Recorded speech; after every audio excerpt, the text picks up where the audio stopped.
A good stock that's made from scratch is the cornerstone of a great restaurant. So why don't we do the same at home? If you want to maximize your soups, stews, and braises, then it's time to learn how to make your own chicken stock. But it doesn't have to be gallons of liquid you put in the fridge. We can reduce this to this pretty easily. So let me show you how to make a fantastic chicken stock that's got the body and richness of a beef stock. So to start making your own stock, we need to create flavor by roasting bones. To be economical, I'm butchering a whole chicken, saving the breast and thighs for my next dinner, while keeping the wings for the stock. We're going to need the bones for the thighs, however, so I'm using a smaller knife for the precision work. Bones are the foundation of stock, which adds body, nutrition, and flavor, unlike broth that primarily relies on the meat. After the thighs, I'm going to remove the wings, feeling for the joint between the drumstick and the wing and making a clean cut between the cartilage. And then finally, carefully slice against the breastbone to remove the breast. You don't have to carve your own chicken, just ask your local butcher for chicken bones or even use the bones from a store-bought rotisserie chicken. And a little meat on the bone isn't bad for stock, it actually adds even more chicken flavor and nutrition to our stock. Along with the whole chicken, I'm also adding in some extra wings too, which is going to add even more collagen that'll make this stock rich and full of body that'll coat your taste buds. Now that our chicken is prepped, everything is going to get a drizzle of oil using our hands to make sure every piece is evenly coated to prevent any burning. This is all going into an oven preheated to 400 degrees Fahrenheit or 204 degrees Celsius for about 50 minutes or until your chicken looks like this. A golden brown color on every square inch of our chicken. This is going to add tons of Maillard flavor to our stock and is probably as difficult as this recipe gets, which in my opinion, even a beginner can make an amazing stock from scratch. So this is the foundation of our chicken stock. This is where all that chicken flavor is going to come from. So it's really important that we do this part correctly. We don't want to burn our bones, burn the meat or the skin. Those burnt flavors are going to infuse into our stock when we start boiling it. Hey, if you're enjoying the video so far, why not give this video a like or even subscribe to the channel? We've got tons of unique recipes all the time, so stick around. You might find something that you want to make.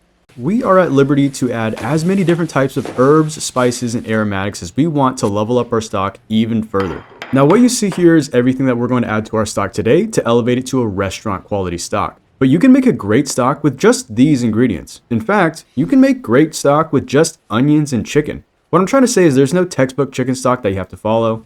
Okay, there's literally a textbook chicken stock, but this isn't culinary school, alright? So moving on. So for our chicken stock today, we're gonna roughly chop 2 stalks of celery, 2 carrots, and don't worry about peeling them, just make sure you give them a good rinse.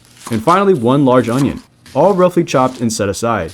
This is your classic French mirepoix, a 2:1 ratio of onions to carrots to celery. The last thing we're going to need to do is peel and crush 3 cloves of garlic. In addition to our veggies, we're also going to need some black peppercorn, a few bay leaves, the hard herbs, I'm using thyme and rosemary, and finally some fresh parsley for that finishing touch. So like I said, you don't have to use all of this to make a great chicken stock. Use leftover vegetables, use herbs that are starting to get old.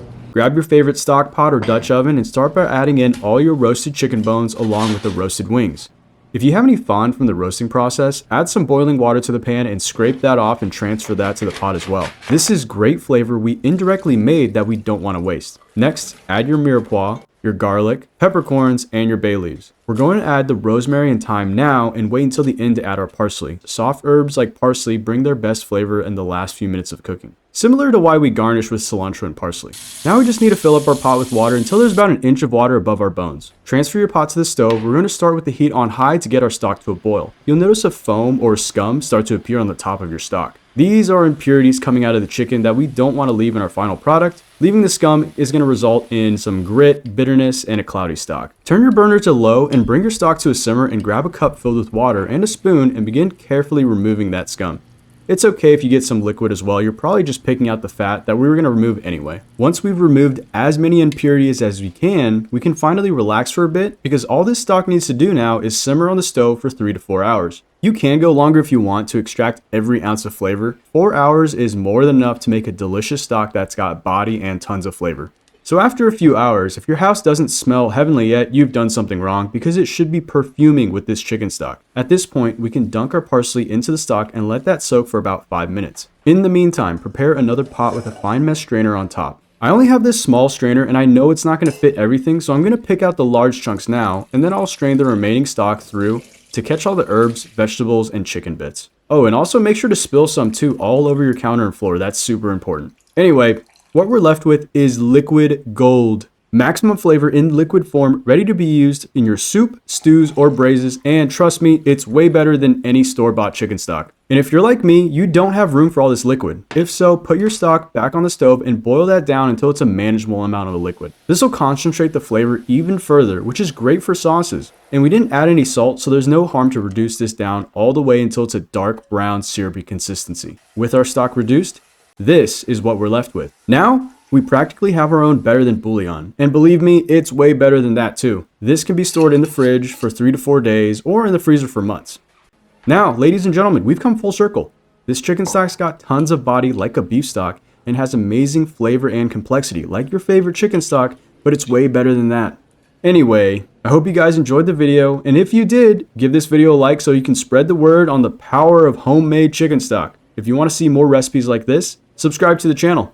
Well, until my next video, I will see you all next time.